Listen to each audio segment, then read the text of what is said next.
It looks like meeting is now streaming live. I think we're back. All right. So this is take two, guys. Um, we all got to be very aware of the technological glitches that we might experience. Yeah. But it looks like now we're going. We are moving. Very cool. All right. So this is just kind of highlights it's a great opportunity because with all the technology that we have, it's constantly falling. We're constantly having interruptions, but we get this opportunity to learn to quickly pop back into what we were doing, kind of return to the moment. So I was freaking out because technology makes me a little edgy, but it's being able to reconnect. So reconnect with Lisette, reconnect that we're talking with some folks out there, um, bring us back to this focus is kind of where we're at with mindfulness. So I think it's interesting. So Lisette, with some of my clients, and I work with a lot of folks with anxiety, what I found is actually that a lot of folks who I see who had panic attacks, let's say, or were having a lot of anxiety, have actually been feeling less anxiety despite that we have this threat. And that's kind Mhm. of brings us to this idea of anxiety is something that we conjure a lot of different variables, ideas about what might happen, how long something going to take, and all these things we're talking about. But what I find with my clients is now all of a sudden we know exactly what we're dealing with. We don't know when it's going to end, but we know that there's something out there called coronavirus. We know that we wash hands. We know that we wear our mask. We know what we can do about it. And having Mhm. more focus, kind of threat that's present and knowing kind of what can we do and what we can't do, because there's things we can't do, kind of makes anxiety go down because we're connected back here to what's really happening around us. Mm-hmm.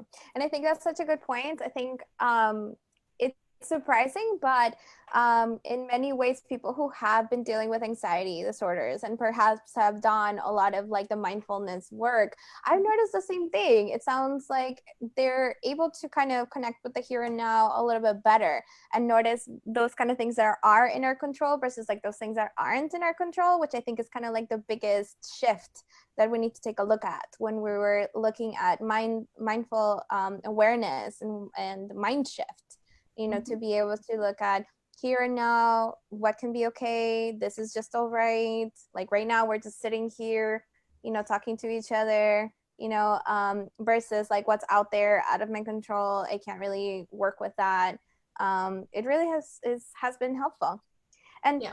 Lydia, I wanted to ask you, what do you think about the like stuck at home versus safe at home mentality? Because we touched on that like a little bit last time with Paradise, but I wanted to ask your opinion on that.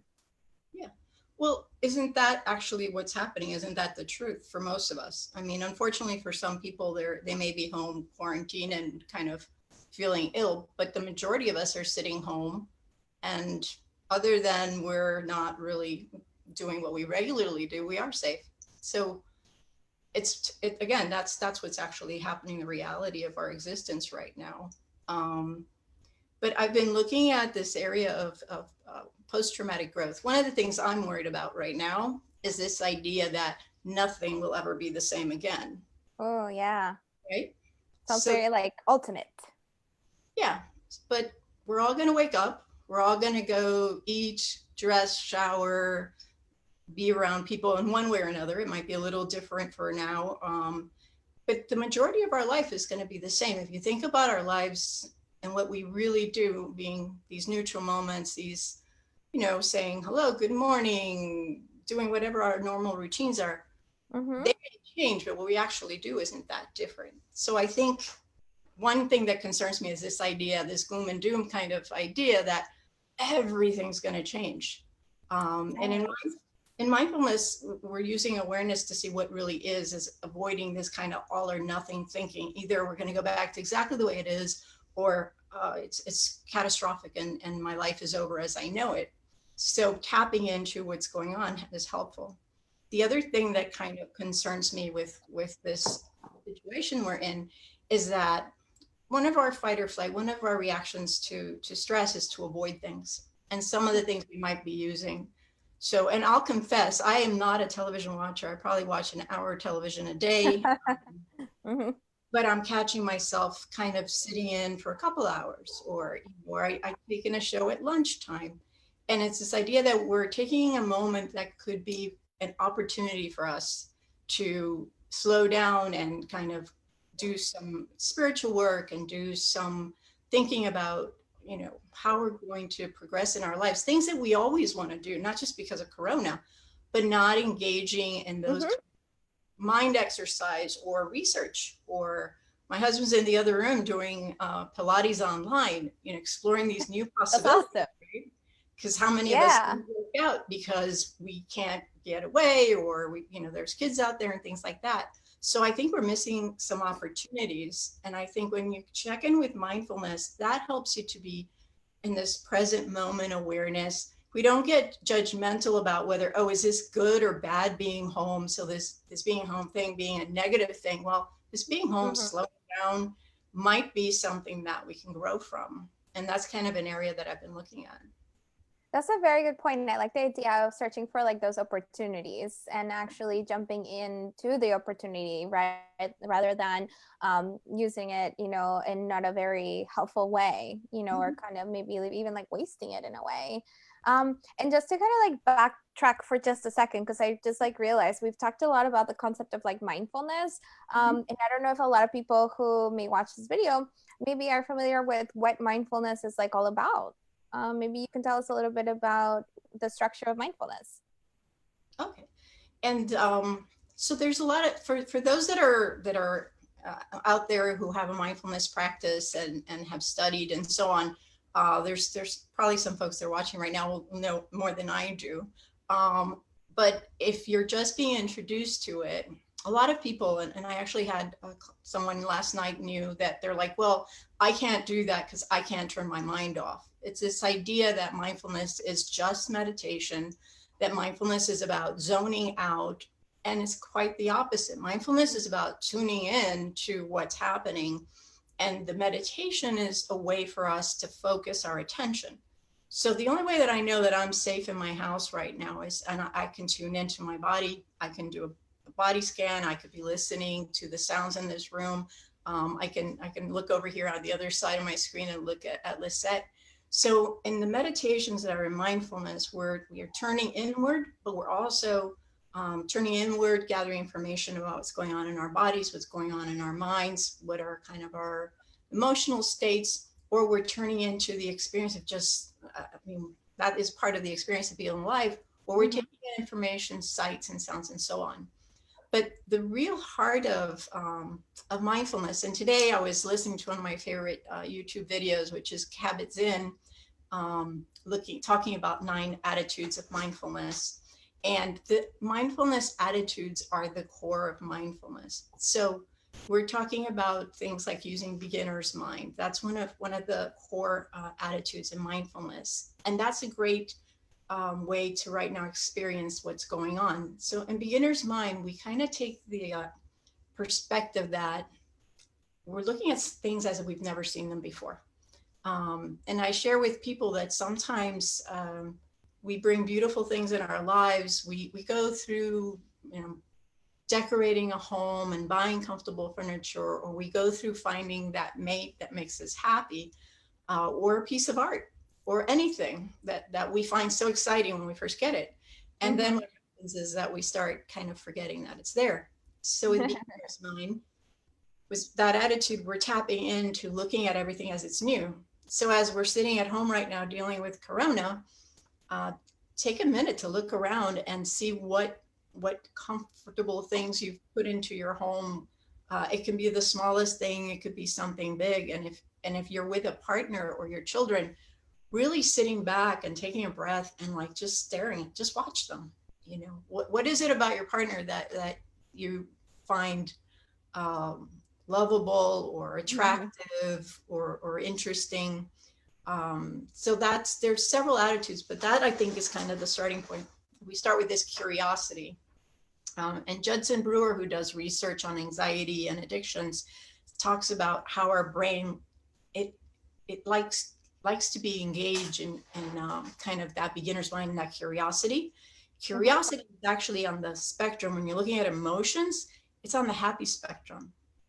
So we can be sitting through Corona, dulling our senses and dulling our experience, or we can be using the curiosity that really elevates our mood and gets us reconnected with possibilities. And like we were saying, like possibilities of checking in with ourselves and those like lunch breaks, downtime, that I think like as we're trying to kind of like continue in a routine, because I keep hearing this from like so many like podcasts or like articles or things like that. Keep our routine. And it's like I like that idea, but I also feel like we have to incorporate a little bit more of like mindfulness when it comes to like routine, because it's very easy to forget like the novel, like new. I like the beginner's mindset of seeing what's like just around us, like in front of us. Mhm. And I think when we're go routine, like there's maybe not a lot of opportunities to like really like stop, to like stop and be aware and be curious, like you were mentioning. I mean, and how about a little curiosity around those routines that we're so crazy to get back into, and do the routines even serve us? What are some of the routines we've gone into that aren't necessarily that healthy? Um, Good point. Good point. Like so go I was ahead. gonna I was gonna say, like, I was sorry. I was like talking to my sister, and she's like, I keep yelling at my dad because it's my sister, and she's like, oh, he's supposed to always get up and like change out of pajamas like really early and like da da da, and I'm like thinking like he's like about to retire, like, you know what I mean, and I'm not sure that that's like the best way to make sure that he's starting his day. Like maybe it is about like being able to be in relaxation in the morning, maybe do some meditation in the morning, like that has been his routine. But like what you're mentioning is like, is that the best though? Is like the best way of actually keeping our routine? Is that what we need to be like doing or be so anxious about getting back to? Yeah, yeah, and another attitude in mindfulness is the idea of letting go. So in being able to change routines, because in our day-to-day lives, because everything triggers our routine, you know if I have coffee in the morning, I want toast, and maybe I should have had a smoothie, or maybe I should have done something else, but if I have coffee, I want toast. So in our day-to-day routines, we get these built-in patterns that it makes it really hard for us to kind of do a shift like you're talking about. But in a time where so many things are disrupted, it is a great time, with that curiosity, go, well, if I can't do it that way, or maybe there's a better way for me to get my energy in the morning than to have that coffee. Maybe I do a meditation, or maybe, throw on some music. Everybody's got music, and everybody has a little space to dance, and nobody but you and whoever you live with is watching. So, change it up a little bit, do something that again would normally be something that's just an average thing, and really elevate it to this level of joy that we can do. So I think it's an opportunity, a lot of opportunities. I love that. I love that. And I wanted to also think about like gratitude practice when it comes to doing a mind shift. Mhm. And it's something that I've been trying to tap into a lot, and I've been trying to encourage people to tap into a little bit, just because, like you were mentioning, like if we're kind of disconnected, we're not really noticing what's in front of us. I think gratitude is one of those practices that brings our attention to those things and to be able to connect what it is, what actually is in front of us. Mhm. Yeah, and that's one of those mindfulness attitudes that I think um, we need to bring into practice more. One of the things we're all worried about right now is my immune system, because what if we catch? I mean, one thing is catching this coronavirus, and the other thing is catching it, getting through it, getting better quickly, and not having any serious adverse events. So one of the things that's proven to help you with your immune system is this practice of gratitude. Um, and we can be grateful at any given time for so many things. It's just a matter of stopping and doing that, Mm-hmm. connecting with people. Lisette and some of my friends the other night, we got together and we had a little house party online. And that was, I've been feeling the heaviness of the situation, wherein not being able to visit with my friends. And that was just such a joyful moment for me because, here was this collection of friends that I always like, and maybe I don't always get to see them together, but that gratitude that I've met them, that they've had an impact in my life, and that we're still so connected, especially right now. I sat with that feeling, and I went to bed that night, feeling really, really relaxed and peaceful, because it wasn't just doing. And as you all are doing these meetings, reflect on it when you're done, just how amazing it is that we can do this, have this connection, and even though we're inside our houses, we can still do it. But this idea of gratitude, that's one of I've been looking at post-traumatic growth. So how people go through really adverse situations, or traumatic events, and actually grow from that. And here's where I've been thinking is that we really have to practice using the word "and." So coronavirus sucks, and And that's right, awesome. and come up with the "and," because that's where we get. And there's kind of 5 factors to this post-traumatic growth that people report that after they go through a traumatic event, they come through with that. Tedeschi and Calhoun actually created an instrument for measuring that. And we look at things like relating to other people, how that is enhanced through these traumatic events. And I think we're seeing a lot of that right now. Mm-hmm.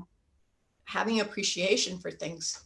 I go for a walk, and I walk, and the point is to get those steps in. And yeah, it's a nice day outside, but I have never enjoyed sunlight so much in my life.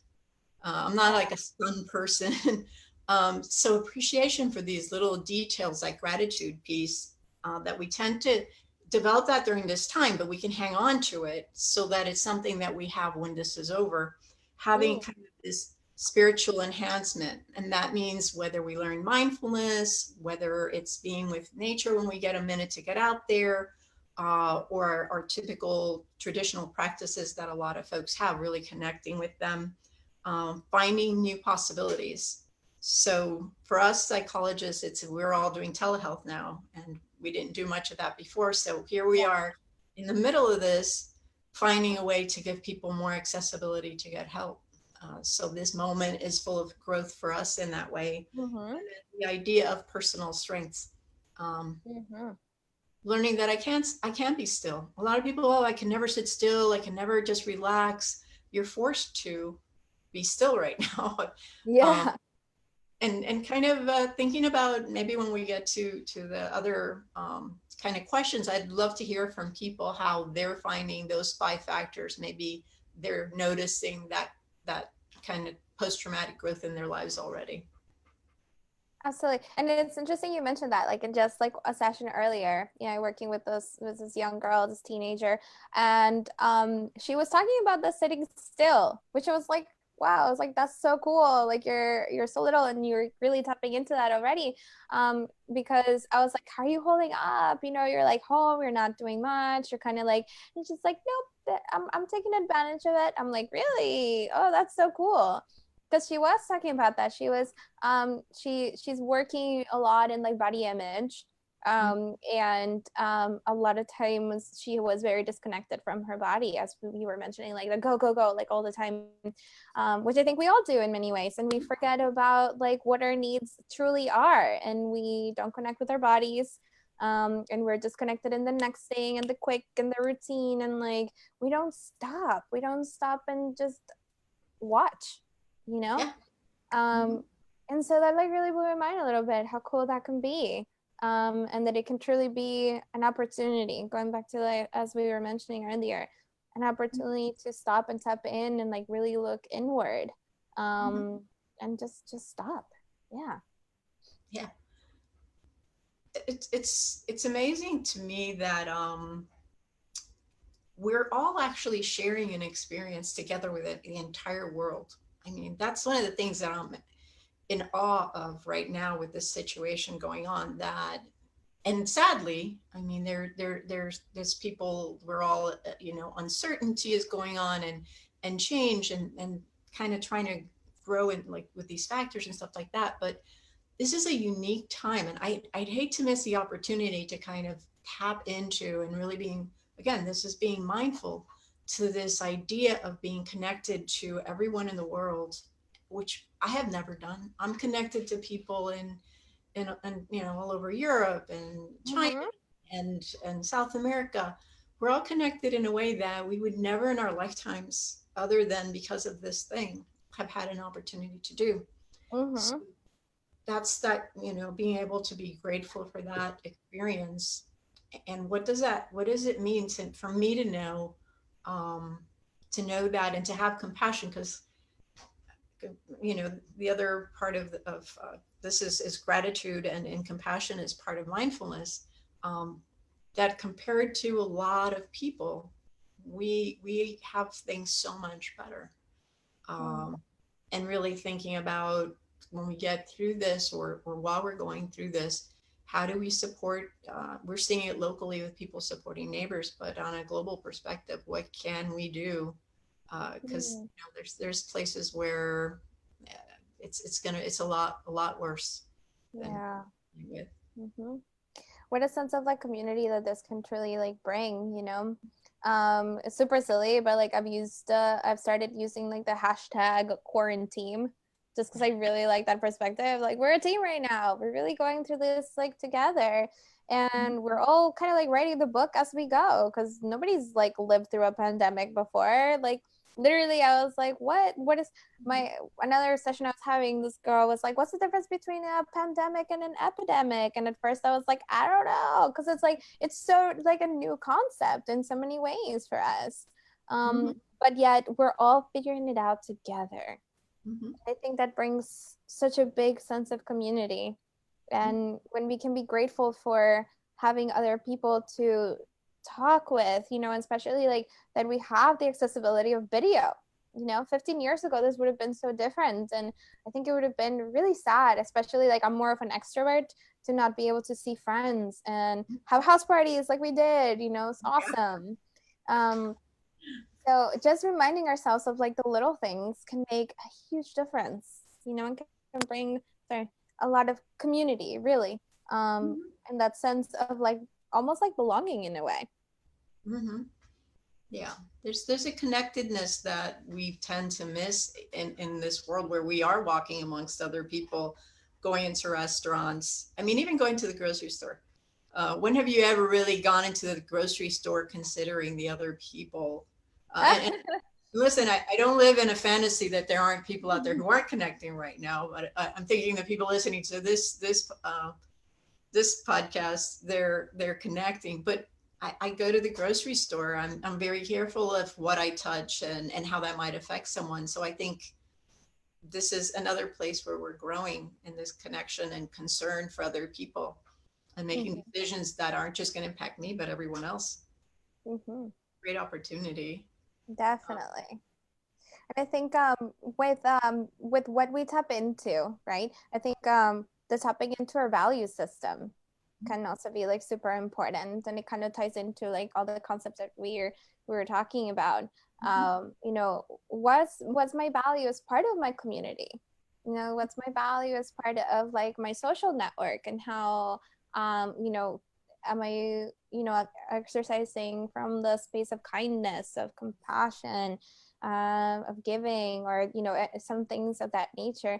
And going back to like opportunities, like there's a lot of times where like, oh, I wish I had time to go and do this for people or whatever, just because that's like part of my value system, and not being able to because they're routine, and like, you know, and just opening up to the idea of like, hey, this would be great to actually take this opportunity and tap into these values and do value oriented activities, while we are all going through all of this. Mhm. I think that can be really wonderful. Oh yeah. Well, and the little things, and it's funny, Lisette, because one of the things that I most been appreciative and grateful for right now is Lisette will send me. There's probably every other day I get a check-in from my friend, and that just, you know, hey, how are you moment, is it makes my heart feel so good. And I've had friends that I haven't spoken to, and people that I was very close to, and life and circumstances kind of get in the way. Kind of just reach out and say, hey, I just want to make sure you're okay during this thing, and kind of that slight bit of a little electronic, you know, arm on your shoulder is so rewarding right now. So I think Agreed. not lose sight of those things. Agreed. And as some of you guys probably met my co-host last week, she'll be back with us on Friday. She is a friend of mine from high school, Wow. and yeah, we hadn't truly like seen each other in forever, but this was like a great opportunity to connect over this. She's in New York, I'm over here, so it's not like we would get to like see each other very often, but so she had the same kind of like vision and values into doing something where we could connect with more and more people. I think that's kind of like the spirit of like us getting together and doing this like current hour podcast. I think it's great. And this situation forces you to do things. So I was sharing with Lisette, I am a shy online personality. I do not like cameras too much, not regular ones, definitely not video ones. And I've been wanting to put something out there, and oh well, no, I'm not ready, I'm not ready, I'm not ready. And Lisette called me today and said, hey, I need some help. So here we are being forced out of our comfort zone a little bit, and doing things that I'm enjoying, but we're afraid to. So kind of looking out for those kind of possibilities, that maybe there's things out there that we've been afraid to try, or just putting off. We put off a lot of things. So it's that opportunity. Right. And I'm so grateful, Lydia. I'm so grateful to have you, because I can't explain like you do, honestly. I feel like Lydia is the guru of like mindfulness here. And I always go to her. I know it's uncomfortable, but that's okay. We work with it. We work with uncomfortable. But in honest regard, it's like it's so great to have this opportunity to do this kind of work together. And I'm so thankful for that. And this is something, I looked forward to. So I'm so glad that you could join us. I'm thinking as far as some practical exercises for mindfulness. Because for folks who maybe haven't actually experienced, like, they think meditation, oh my God, I'm going to do this thing and I'm going to check out and my mind's going to go everywhere. Right. But one of my favorite exercises that I like to introduce mindfulness with, and I think now more than ever, because, maybe you're having a little tough time finding your favorite food item. So if you happen to find your favorite food item and you got home, I got my favorite ice cream, which I'm not indulging in too much, but doing an exercise with whatever it is, that's that thing that you're like, oh my God, I'm so glad that I found this, rather than like, it's gone. Taking that moment that is just an average moment. So, having a few scoops of ice cream and elevating that to the pleasant, and actually elevating that to the really, really awesome. We take a moment, bring out whatever it is that you have. If it's packaged, take your time unwrapping it. If it's a box of crackers that got cellophane paper on it, listen to the sounds as you unwrap that cellophane paper. Looking at the presentation of it, taking that time to kind of smell what it smells like, noticing how excited the mouth is getting, watering, getting ready for that first taste of whatever your treat is. And then taking that first bite and really like take all your senses and kind of all your attention, just focusing on the sensations, not just the taste, but kind of with ice cream, it's cool. I like the stuff that's got cashews in it, so a little crunch in it, the creaminess, the feeling of anticipation and emptiness in your stomach, and as we're eating, having that sense of how we're getting full. So that maybe if you're like me and I'm like, really, I'm spacing that out so I don't run out of it, have just one scoop and enjoy that so much. And even though normally I might have a little bit more, and really make that moment and stretch it, make it last. When do we really get, a lot of time to do things like that? We do have the time. We don't take the I time. don't make it. Yeah. And then there you went. You just did a mindful moment. You exercise beginner's mind, looking at that thing as if you'd never eaten it before. I do it. I do this exercise with my clients with the Hershey's Kiss. Oh, Unwrap yeah. it. It's so loud when you unwrap it, and when we look at that candy, for some of us, there's an emotional connection to it. For me, like a Hershey's Kiss, my aunt used to give us. My mom's one of 12. We were a huge family, 20 something cousins. So my aunt would take 4 or 5 little Hershey's Kiss, put in a little baggie, and give it to you. So whenever I open a Hershey's Kiss, it reminds me of really big Christmases and my favorite aunt, and her generosity and all those things. So we can take That's just awesome. anything and elevate it. That's so awesome. I like that. I like that idea. And it's interesting. Like, I feel like when I've first done some of these exercises, especially with the Hershey's, I don't know if you've ever like smelled a Hershey. It smells different than like you think. I don't know. It's like we never stop and like smell the Hershey. We don't. So in a way, it's like it's really cool to do and tap into these things that normally we take for granted. Nobody would just go by with like so quickly. We don't pay attention to, and we don't necessarily look at our whole experience of it. Mhm. So I really love the mindful like eating exercise when it comes to like practicing mindfulness. It's such a different connection with food even. Yeah. Oh yeah. And if you want to take it a little further, before you start, just checking in with how busy is your mind, what are the emotions that are present? Are you feeling kind of anxious? How much tension is in your body? And kind of like I come up with a stress number based on physical sensation, emotions, and how busy my mind is. And then you go into full-heartedly into your eating exercise and check in at the end. And I've yet to find anyone that, you know, they're at an 8 on a scale of 1 to 10. They come out of that at a 4. Sometimes we go all the way down to like a 2, because that's what mindfulness is about, living in the moment. And that means whatever you're doing, taking a shower, washing your hair, enjoying, like we get all these nice, good smelling, perfumey Mm-hmm. soaps and things. That could be a mindful exercise in and of itself. It's a wonderful exercise. But checking in before and checking in after, because if you want to understand mindfulness, it's not just sitting in a meditation. That is what we do, but it's how we do a meditation, and what are these attitudes, this openness that we bring to that new experience, not expecting it to be necessarily pleasant. It doesn't even have to be. I mean, Mm-hmm.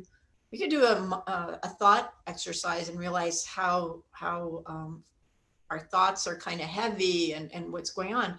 And that's okay, because that's what's there too. But Definitely. ironically, noticing distressing thoughts and noticing that you're having them, having this kind of impartial attitude, not judging them, but noticing that they are, will also relax you. I love that. Because Yeah. again, it's going back to like that non-judgmental. Because when we get into the judgment, that's where like stress comes in, I think. And that's where we feel like this shouldn't be this way. Yeah. And that's like a definite like trap. Yeah. Whenever Mm-hmm. you hear the word should, there's a judgment behind it. Either I should, or you should, or the word shouldn't, or you shouldn't, or I shouldn't. Inherently, there's some sort of a judgment in there. Mm-hmm. And that's where that word and I've been exploring that with my clients lately, this idea of and, that judgment looks like this. I did something bad, I feel so guilty and so rotten, and I go, well, but it's because you did this that I did that. And then you go and you kind of blame the other person for a little while, and then you come back and it's like, well, no, they really didn't, it was me. And then you go back and forth and back and forth. So that's kind of the but or the or. But when Oh, yes. you drop the judgment. I'm feeling the way I'm feeling, blah blah blah, and And part of that reason is because I'm reacting to whatever you said. And both of those things exist. And now we're done. We've put out there what happened, how we feel, how we interpret with the other person, because maybe sometimes we're wrong about that too, what they meant or anything. But kind of both sides of the story and we're done, as opposed to that back and forth and back and forth that really is heavy. Yeah. So yeah, coronavirus is here. It sucks, and it is an amazing time and opportunity. Absolutely. I love that. So we're going to start to work towards the mind shift of the and, right? Like the I am at home and I get to have time to do an activity that I haven't done in a very long time. I get to be more with my dogs, and I get to take little coffee breaks in between sessions. I don't know. I'm just like thinking of in my own experience right now, those ands that maybe I haven't even tapped into that much. I love that. Very cool. Thank you. Um, Mm-hmm. from a health psychology perspective, so that's kind of the area of psychology that I focus on, is health psychology.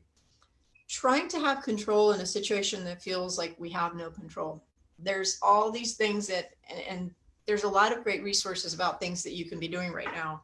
But when you take control by taking that walk or doing an online class in your house, so exercise, that's going to help your immune system. Practicing mindfulness, any kind of these informal meditations, formal meditations, that's good for your immune system. Gratitude is great for immune system. Optimism is phenomenal for your health. So all these things that we're talking about, if you allow yourself, because I don't think that we have to make ourselves do them. I think sometimes Mm-hmm. we block ourselves from doing them because it's not a habit we're into. But if we allow ourselves to do these things, we're actually taking control of adding to our immune system. Adding to that, you practice this kind of stuff during the day, you're going to sleep better at night. And one of the things that, well, two things that are really not great for your immune system is not getting enough sleep and being too stressed out. True. Mm-hmm. So these things that we're talking about are literally helping you to build up your system, because maybe we do catch this thing, and that's why there's some people out there who have really good immune systems and we don't know they had it, they're done with it, they recover quick and well. The majority of people are probably going to go through and recover quick and well. um, so we can do something to kind of take control in this time that it feels like there's nothing. There is a lot we can actually do. Absolutely. And so, shifting into that focus, what is in my control? What are the things that I can do to take better care of me? What are some of the things that I can pay attention to and be mindful of when, if I look outside, it can be overwhelming and it can feel, I think we were talking about this last time, of feeling like a little powerless because, yeah, because there's like things out there that are quite a bit in the unknown. But so we kind of like bring it back. And I hope that, for everybody who is watching and will be watching our video, that this can be a really good reminder for you guys to really take a step and just like bring it back, and listen to what's going on within your body and exercise beginner's mind and be curious, to really take a look at like what's right here in front of me. What is this experience that I'm having? And how can I take the opportunities, as Dr. Lydia Malcolm was sharing, those opportunities that will be in front of us, noticing that something is not so great and I can take this opportunity. Anyways, very Yep, cool. yep. So we only have a couple of more minutes, and I just wanted to put it out there. I will share with you guys one of those videos that I found. I'm also a big fan of like YouTube videos like you're mentioning. And there's this one by Dr. Ruth Harris. He's one of the pioneers of like ACT, acceptance and commitment therapy. Oh, yeah. And he came out with this like acronym. It's called FACE COVID. And it's all based on mindfulness, which I thought Awesome. was like so cool. And of course, leave it to him to like come up with the stuff. Oh, and he's But a great guy. He's awesome. yeah. Yeah, I love the way he like speaks. Everything is like really kind of like simple and understandable. So I appreciate that. So I will copy that link into our event so you guys can kind of watch out for that. And it stands for different approaches to building mindfulness through the situation in which we're at. Things that we talked about, like tapping into our bodies, checking in with our thoughts, you know, and just being present and aware. Yeah. So once again, Lydia, I really, really, really want to thank you for being here.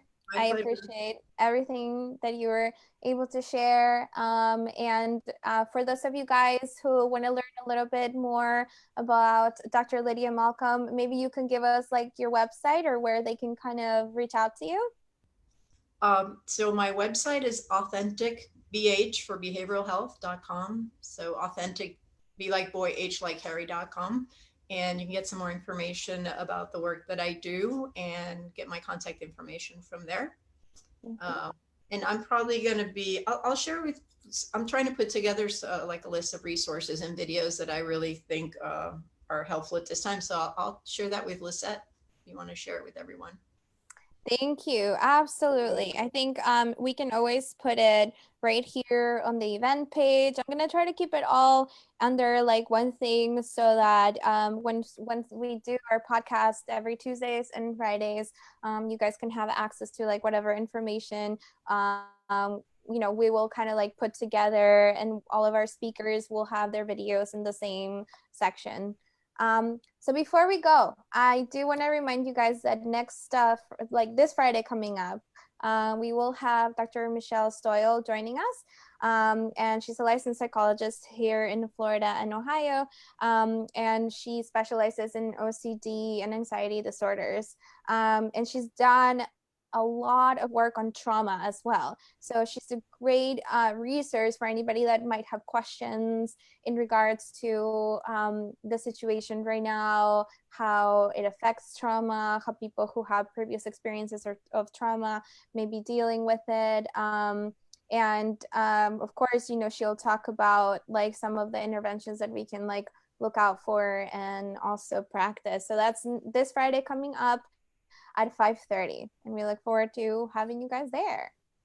And so, Lydia, again, thank you so much for joining us for this talk. You guys will see her website afterwards in the comments, so you guys can reach out and learn a little bit more about Dr. Lydia Malcolm. Thank you for being here. Thank you. Take care. All right, bye, everybody. See you on Friday. See you. Bye-bye. Nice. Bye, everyone.